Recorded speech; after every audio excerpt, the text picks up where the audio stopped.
Joining us now with stories trending around the world is Vimbai Mutinhiri Ekpayong. Hello, good morning. Good morning, Dr. Abati. Yes, how are you? Good to see you as well. You say you want to move in with Dr. Abati? Yes, he said he'll adopt me as one of his children because he said the more the merrier. And also he enjoys paying tuition fees and I want to go back to school. So, Dr. Abati, adopt me. You know I can say the real conversation here. If you want me to say it. What's the real conversation? No, you have microphone. You have microphone? The chairman has given microphone. As you say it. You can say what you like. As you say it. It is January, move on. Oh, yeah, that's what the conversation is. It's gone. Okay. We have a lot to get through today. It was quite an active day on social media yesterday. So let's get started. Workers of the Federal Capital Territory Administration, supported by the Nigeria Labour Congress, on Monday picketed the National Industrial Court in Abuja as their total and indefinite strike entered a new phase over unresolved labour disputes. The protest followed a directive by the NLC backing the industrial action. The workers also used the protest to openly demand the removal of the Minister of the Federal Capital Territory, Nyesom Wike, carrying placards with inscriptions such as "Wike must go," "Abuja no be rivers," "Pay promotion arrears."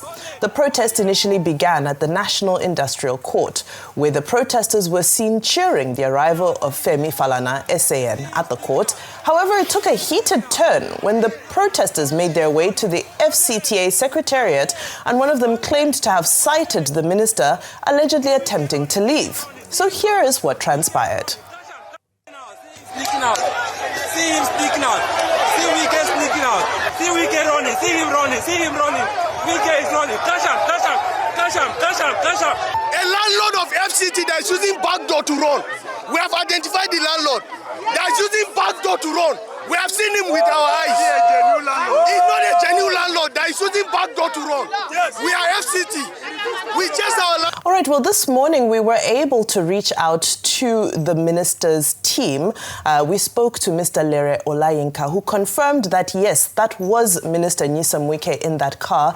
Because if you look at the videos, it's not easy to really identify who the car belonged to. However, he said that the minister was not running away from anything, but that the entrance of the Secretariat had been barricaded by the protesters. And instead of issuing an instruction to the security to clear those protesters, he instead chose to use a different exit from the Ministry of Agriculture so that he could make his way to the airport where he was supposed to see the president off, just to balance the story.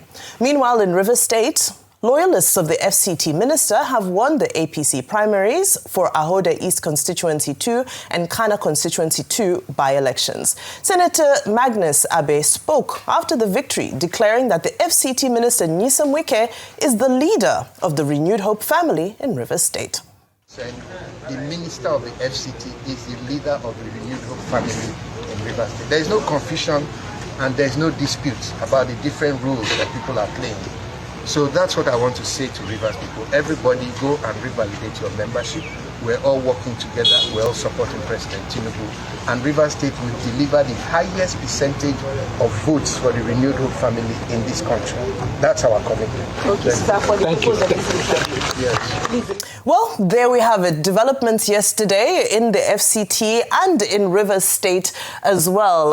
Ayo, let me begin with you this morning where we saw those scenes. And this is the second time we're seeing something of this nature, but with a different minister. If you remember, the Minister of Finance, yes. Minister of State for Finance was reported to have also been barricaded by protesters in the... Yes. Yeah, so we're seeing a lot of protesting action targeted towards ministers. Okay, so it's the era of discontent, especially with regards to the FCT minister. No, not just in the FCT, but even in River State, in certain quarters. So it's not very good times for him, at least in that regard, with regards to his popularity among certain groups of people. He's broken it down. He instituted a legal action again. So there's been a there's been a disagreement, as we put it mildly, between he and the workers in the FCT.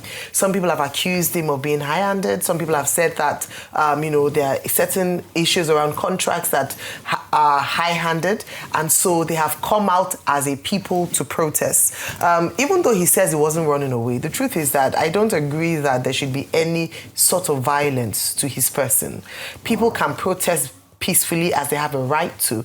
However, then we can then begin to look at the way and manner in which you lead. If you lead people who do not or who resist your leadership, then it questions the legitimacy around your position or the fact that people don't even want you in the position at all. Yes, we've talked about how civil servants can frustrate the efforts of well-meaning ministers. As I cited in the case of Minister David Umahi, who had set a resumption time which the people didn't like and they protested against him. But there are also cases where they have legitimate concerns around the way in which their work life is being handled or mishandled. In this case has been accused by Minister Wike. And so the most important thing is, at the end of the day, we often talk about dialogue, peaceful resolution, being able to come together with the people to ensure that whilst you're trying to enforce certain due process, you must also ensure that the people that you are leading feel like they have a leader who leads with heart and with a sense of humanity.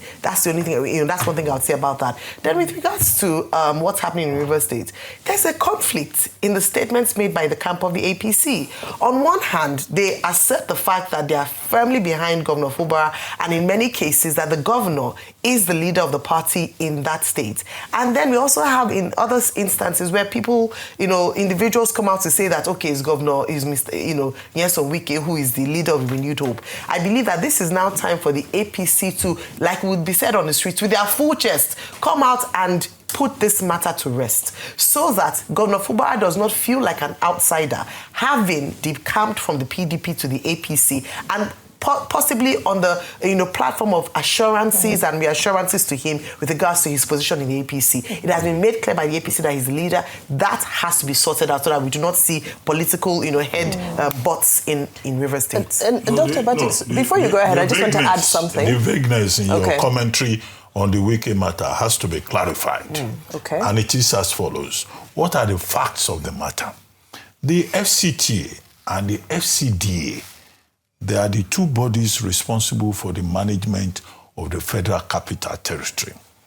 The workers, now under the umbrella of a Joint Union Action Committee, or so, JUAC, are accusing the minister of not paying attention to their welfare and not paying attention to his duties in Abuja, and that most often than not, he has been absent on duty. Those were there. That's the basic thing for this. On January 7, they served a notice of strike action that if the minister does not concentrate on his main assignment, they will go on strike. It was for 7 days on January 7. Again, on January 16, they served another notice that they want a minister that should sit down and do his work. Now, before then, the House of Representatives had also met and said Abuja had become a very smelly Federal Capital Territory, garbage dumps everywhere, and that both the FCTA and the FCDA should concentrate on what their job is. Now, again, that was ignored. And it was on the basis of that that the Joint Union Action Committee of the FCTA and the FCDA decided to go on strike and protest. So the video that I saw, whether the minister was going to the airport to go and see of the president, they were, if you played it properly, the thing was saying, see Wike running away, Ole, catch him, catch him, catch him. That's what the play the right video. No, she did. Okay. No, maybe it was technical problem. So that's what they are saying. So the whole issue is about responsibility. It's about leadership. It's about concentration. Yep. And you have a situation where these federal workers are saying that Abuja don't be rivers. Yeah. They are saying they want their minister to sit down and do the work. And then some of them in their placards even went ahead to say that the minister should be removed. because he's distracted. Those are the issues, not all these general talk. No, but Dr. Bati, it can also be argued. It can also, sorry, let me just say, it can also be argued that there are also machineries behind this protest. Because at the end of the day, if he had to do directly with their ability to discharge their duties, then it holds merit. But if it's not in terms of high-handedness of the way that it treats people, no, I'm saying in some quarters you can say that. No, I'm not saying that. But I'm saying that in speaking for both sides of the party, you have to also say that when it comes to things like this. What I've just stated are the facts of the case. So, Rufai, as reported. Rufai, I know you want to, please, just very briefly so we can move on. I also want you to chime into this issue of 001, because some people are also saying that, is Abba Yusuf going to be 001 in Kano above Ganduje? Is that possible? So, Magnus Abe is saying Wike is 001. No, I know, I'm just saying the issue of 001, that in Rivers, Magnus Abe is saying Wike is 001. Okay, so a couple of things. Yeah. Dr. Abati, you see, the thing is, two truths can exist. What you said is true, but what I also said is true. So there's no vagueness. I know, so there's no vagueness about it. What you said is true. Yes, abdication of duty. I mean, we all saw it now when he was going across rivers and everywhere campaigning while workers were, complaining in Abuja and everything. We all saw the videos and shared the videos, how things are bad and everywhere is smelling and all of that. But what Ayo also said is true. And me, that you might tag me not a fan of Wike, I commend Wike for what he did, the way he ran away today. You see, Dr. Abati, Wike could have used muscle and might. And while people created barricades there, they shoot tear gas and everything, and he becomes a brouhaha. And when he becomes a brouhaha, it's not what we are saying, we'll be saying. Yeah. It has happened many times in this country. Correct. But if he decided, like Lere confirmed, that he will go through the back and just peacefully move away, I commend him for that. Okay. That's also truth, and it can also exist because this case could have been worse than that. All right. Yes, and as regards the people that are shouting thief and everything, I mean, it's protest talk, but I don't think it's necessary. As regards the 001 issue. Very quickly, please. You see, it has now become political when people say 001. When you ask who said Wike is 001 in this regard, it's Magnus Abe, a Wike loyalist. Yes. So he's not an independent arbiter, like a party structure. Are there any independent No. If he was a chairman of the party or anybody in APC, it's an independent. And Magnus Abe can, if he says that, the question is Wike a member of the APC? He's not a member of the APC. But on this one, Wike has scored a large point by ensuring that his loyalists get in there. As regards the Ganduje and the what is it called fight, that's a fight for another day. Let's not, let's not link it into that fight. Okay, fine. Let's not link it into that fight. Minister of the Federal Republic will call security agents to come and tear gas his staff. Whether he will be able to go to that same office the following day. All right, there's a lot of debates that can be had now, but we have to move the conversation now to Anambra State. All right, so we're moving on now from the FCT. We focus now on Anambra State, where Governor Professor Chukwuma Soludo has ordered the closure of the Onitsha Main Market for 1 week following traders' failure to comply with the state government's directive to disregard the Monday sit-at-home order. The governor gave the directive on Monday during an on-site visit to the market, along with some of his aides and other government officials. Soludo warned that the closure could be extended if traders fail to comply with the directive, adding that security agencies have sealed the market to enforce the order. This whole main market and all the adjoining these things will be locked down for the whole of this week. There will be no market anywhere here. Are you hearing me? Each Monday will come and inspect. If people are not in their respective shops, it will be shut down again. I know that people have done this sit at home on Mondays for quite some time now. And as they say, an abomination that lasts a year becomes culture. No. This can no longer go on in Anambra. You either decide that you want to trade here or you can go elsewhere. This main market, if you don't want it open, I'll come and take bulldozer and level it. Are you hearing me? And I'm very, very serious about it. I'm not joking. Going forward, Any Monday, any shop that is not open will be locked for 1 week. All right. Well, of course, there was a lot of reaction. Let's go to X, where Ahoada tweeted and said, "On this one, Your Excellency, I stand with you. You cannot continue to hurt yourself in order to get back at your presumed enemies. That is the height of tomfoolery." Umenta also posted and said, "You are now sounding autocratic after winning second tenure. Some are willing to come Monday, but did you address the issue of their security? That soldiers you will use to enforce 1 week lockdown, use it for market security every Monday. Address their concern, not bullying them." And then lastly, the Litmus also posted on X and said, "Look at the markets in your state looking so awful. You're ordering closure for a week due to insecurity, but it needs to be closed to be worked on. Very disgraceful." A big mix of opinions. Rufai, I'll come to you on this. From implementation, is this the way to solve the problem? And even to some people saying that maybe we should be focusing on rehabilitating the markets and making them look more modern. No, sir, I think the bone of contention is this, is the sit-at-home order. Governor Soludo, with due respect, you did something very wrong. And you are not realistic as a human being. Governor Soludo, these marketers, you think they don't love to trade on Mondays? You think they like to run away from their business?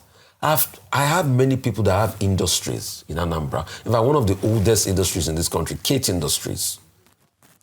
And I was talking to somebody from there recently, and they were telling me how they've now shifted their structure of production in such a way that they don't produce on Monday. You think these people like to go away from the market, but they've been killed while they went to the market and they try to ignore the sit-at-home. Where is the protection for their lives? Come on, so why are you talking like you don't live in Nigeria? In this same country where 177 people were kidnapped and the local government chairman was even begging them not to talk. You are telling people to go there and go to the market and be there because you said so. Which security are you providing for them? And you know the way these people behave. They just come out randomly and start to shoot sporadically. So except you, Governor Soludo, you are going to stay in the market with them for the duration of trade. Then you can tell them if they don't observe sit-at-home, you shut down their markets. If you are not going to stay there with them, leave them alone. You think they don't want to sell on Mondays, but you can't provide security for them. Because when it happens now, it's condolences you'll be writing. You tell your commissioner to write condolences. I condole with the people. In the Anambra, we'll fight insecurity. People will have been killed by that time. What are we telling ourselves? And please, you should reverse that order quickly. Okay. Is it that easy? Lawmaker, who is the Commissioner of Information in Anambra State, issued a statement yesterday in which he said Anambra State every Monday loses about 8 billion and that the entire Southeast region loses about 19.6 billion because of this sit-at-home order, which traders respect. Now, my only concern is that if you now shut down the market, the Onitsha Main Market, from for the whole week, Monday to Sunday, till next week, Monday, February 2, then of course, if you calculate that, 8 billion per day, that would be a major loss. And the only ground in this regard is that the governor says they have refused to listen to the directive that markets should be opened on Mondays. Now, which takes us to the substantial point, which means that these traders, they are forced to sit at home because of threats. Yeah. It's not as if they themselves want to sit at home. Therefore, the responsibility for government is to make the environment safe enough for commerce, for entrepreneurship, so that people can move freely on Mondays and go to business. Yeah. The third point is that these traders, either in Onitsha Main Market or in Ekulobia, they are not civil servants. They are private businessmen. Yes. Yeah. So they can choose on their own to determine when they open their shops or do not open their shops. So the governor giving directives to entrepreneurs, to traders, will seem to look a bit untidy. Yes. Because they are not civil servants. Absolutely. And now let's move to our next story. Ayo, I know you have some words to say, but let's bring in your comments after the following story. So let's turn to the highly sensitive and, of course, controversial selection process for the next Awujale of Ijebuland, one of the most revered traditional stools in Yoruba land. Last week, the Ogun State Government suspended the process following allegations of corruption, bribery, and a lack of transparency. Amid these developments, we know that Arise News spoke exclusively to one of the contenders, that's Prince Adebayo Kamal, who's the billionaire founder and CEO of Paperland Industries. And in the interview, Prince Abdul made detailed allegations of millions of naira paid, luxury vehicles donated, and influence traded in the race for the coveted stool. He says that he is speaking out as a whistleblower in the interest of transparency and tradition, calling for the Ogun State Government to investigate. Now, since these revelations, a video has emerged of Ghana Must Go bags being delivered to the Afobajes alongside what appears to be a list of the shortlisted candidates. Here's the video.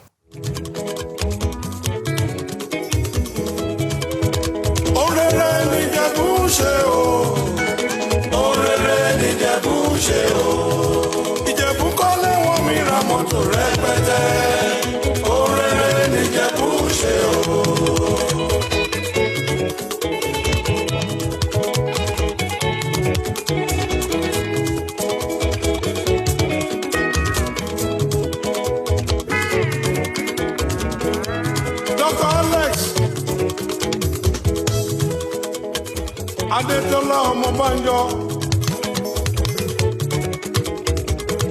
Otumba Soludo of Iluku North Ijebu,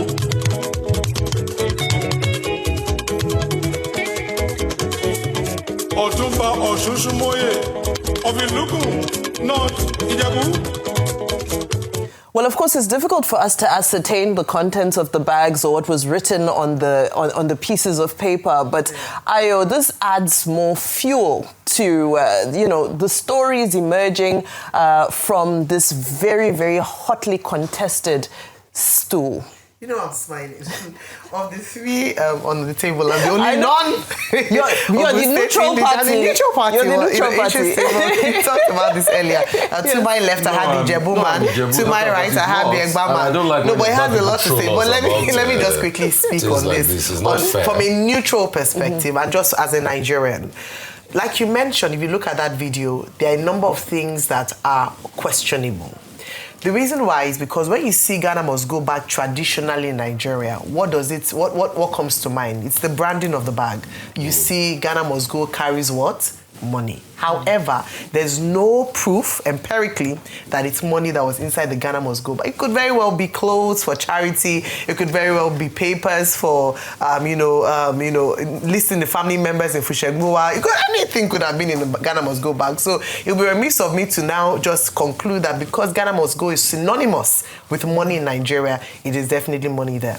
However, the accusations or allegations made by Prince Abdul, I want to act shocked, like, oh my goodness, why are we tainting such a process that ought to be, reverential in its state? But the truth is that this is a reflection of our society. How many positions have been gotten through payments or bribes or through inducements? In Nigeria, a lot of times is man no man, and it's quite unfortunate that it has now trickled to traditional institutions that ought to be seen as revered, is sacred. In fact, what they would say is the gods that choose. You consult, the gods to find out who would be. But we now see that there's a monetization and a politicization of the revered stool of the Awujale. Now, what we are asking for is that the governor, as he already suspended last week, institute a full investigation. If one of the contenders has come out very boldly to say that, to say that he's coming out as a whistleblower, that these and these are things that are happening. Some people have said it happens everywhere, but the fact that it happens everywhere should not justify that it's happening in this instance. And just for the preservation of culture and the younger people who are watching and who are looking ahead, there ought to be an investigation, and perhaps the process should be as I don't know how they're going to redeem what has already been tainted so far. But let's see an investigation and let's see what happens afterwards. Let's hear from the Ijebu before I intervene. So, a couple of things. Please, very quickly, because we have a lot of stories. So I just want to set the record straight. While I was talking about the history of Ijebu and Remo, I mean, I got a couple of messages. Some people took umbrage and all of that as regards when I was talking about Ijebu dominance. But there's a 1937 Martindale Commission of Inquiry that talked about the fact that, yes, even if in the pre-colonial era, Ijebu, they had a lot of dominance, but that changed in 1870 and it was just like a tutelar thing. People can read more about that, for the context of what I'm saying. But what I'm saying is this, please, with due respect, I don't think the state government should even be the one to investigate. I think there are too many interested parties in this case of Awujale. And that's why I was calling on the EFCC the other time. I don't think the state government... Yeah, probably DSS. I don't think the state government should be the one to investigate. I think the EFCC should be brought in because you want a level of clarity as regards this corruption allegation. That interview has tainted the process. It's already a shame and disgrace. Don't mind Dr. Abati. He's talking tongue-in-cheek. He's an Egba man. I know what he's doing. That's why I went to Ayo, because I knew Ayo is neutral. Don't predict what I will say. I know what he's doing. We really need to move on. He says I shouldn't predict what he's saying. He's done it to me this morning. He said, you Ijebu people. He kept on, he repeated that on 2 occasions. You Ijebu people. So we've already spoken about this issue.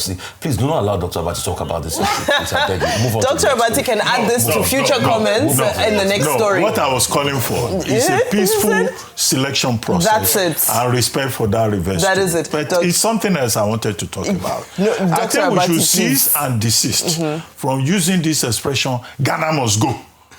The English word for it is a jute bag. Yes, you're right. I don't think Ghanaians will feel very comfortable that Nigerians have defined a jute bag as Ghana must go. Correct. We don't want Ghana to go. Ghana is a very friendly country. Yes, that era is and we have very good bilateral relations with the Ghanaians. Yes, so please, use the word jute bag. Jute bag. Not Ghana very must well go. said. Ghana Thank you is very not much. going anywhere. But can I get a jute? I wonder if they'll know what I'm referring to in the markets when I ask for a jute bag.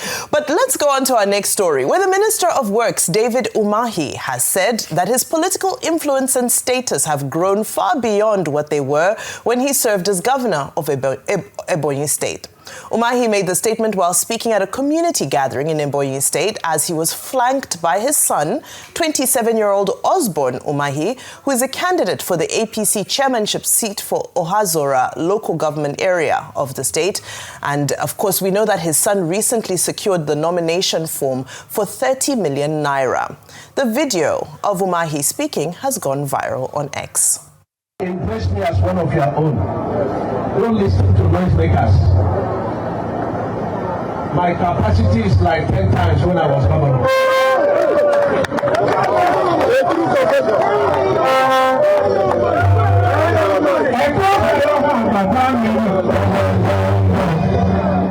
I'm very, very dangerous now.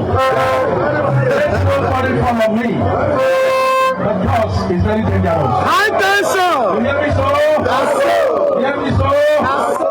We have the capacity to do good things for the Chikwese. Come together. Tell your sons and daughters, very illustrious and industrious, to come together. Let them approach me. Whatever is their need, they will have it done. Okay, man. All right, well, this, of course, elicited a flurry of reactions. Let's go to X, where Stephen said, what the Minister of Works, David Umahi, said is highly inappropriate and concerning. Public officials are expected to serve with humility, integrity, and a sense of responsibility, not to boast about wealth in public or power. Claiming to be very dangerous and emphasizing personal and family wealth as a measure of capability sends a threatening and arrogant message to publicly and is unacceptable, which is entirely unacceptable in a public servant. Leaders should inspire trust and service to people, not intimidation or vanity. This statement deserves strong condemnation. Quickly to Triple Tweet, who said, this is the kind of talk that excites voters here. Loud confidence, raw power, and displays of personal wealth are often mistaken for competence. In our politics, bravado wins applause, while sober conversations about policy, accountability, and systems are dismissed as lumber.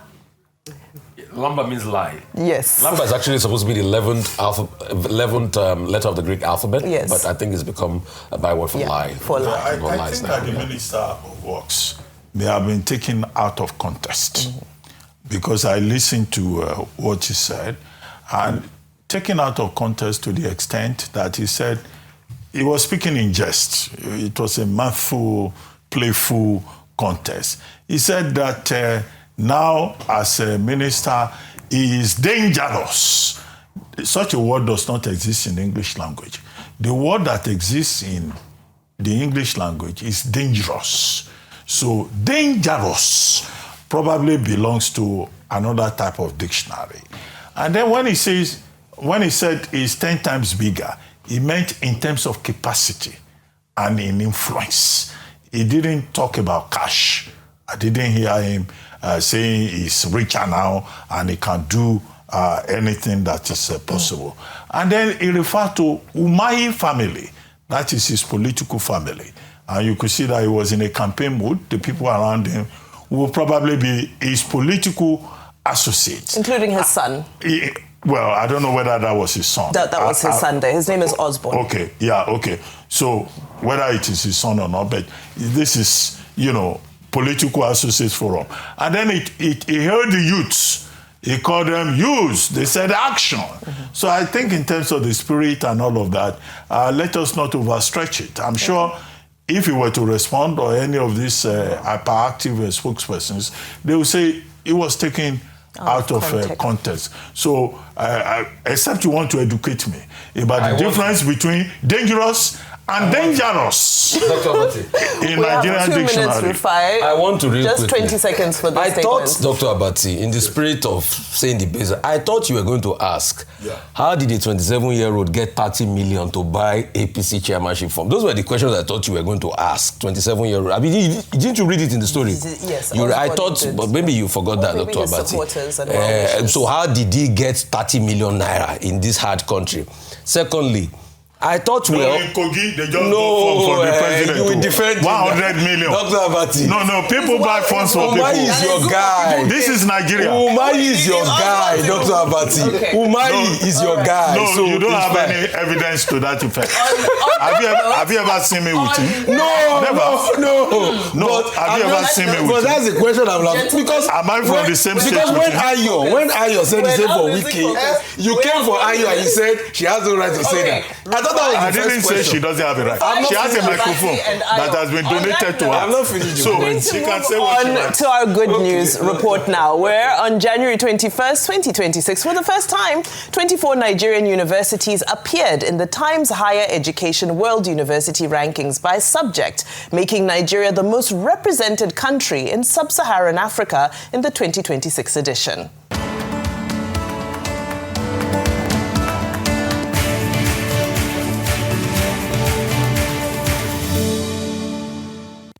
Four Nigerian universities have appeared in the Times Higher Education World University Rankings by subject, making Nigeria the most represented country in sub-Saharan Africa in the 2026 edition. The Times Higher Education subject rankings are among the most demanding global assessments of university performance. To qualify for consideration, universities must meet strict thresholds in research output and staffing. So institutions are judged on sustained academic productivity, research influence, and global engagement. Featured on the list for law are the University of Ibadan and the University of Nigeria, Nsukka. In medical and health sciences, the University of Ibadan maintained its position in the 301 to 400 band, reinforcing its status as one of Africa's most respected medical research institutions. The University of Lagos, Ahmadu Bello University, Bayero University, Kano, University of Benin, University of Jos, and UNN were also notably listed. Landmark University led in computer science, followed by Covenant University and the University of Ilorin. In physical sciences, Federal University of Technology, Minna, Landmark University, and University of Ilorin all placed highly, whilst Covenant University and the University of Ibadan ranked well in social science. I mean, I think we have to applaud applaud our institutions. They're doing well and continue to try to raise the standard of tertiary education, a good mix of public and private institutions on that list as well. Just to mention, Landmark and Covenant University are owned by the same Bishop Oyedepo, the same church. So just to say that there's something they are doing right. Then that list is not complete. I did see University of Calabar. Dr. Abati. On that note, thank you so much. Where's the Malamite? I'm done for what's trending today. Thank you so much. Dr. Abati, don't mind them. Don't mind them. Let's close the show. No, it was Dr. Abati that started. When you were saying you think I will not come back? I'm signed out. Thank you so much. Very much. Bye-bye. We look forward to seeing you tomorrow.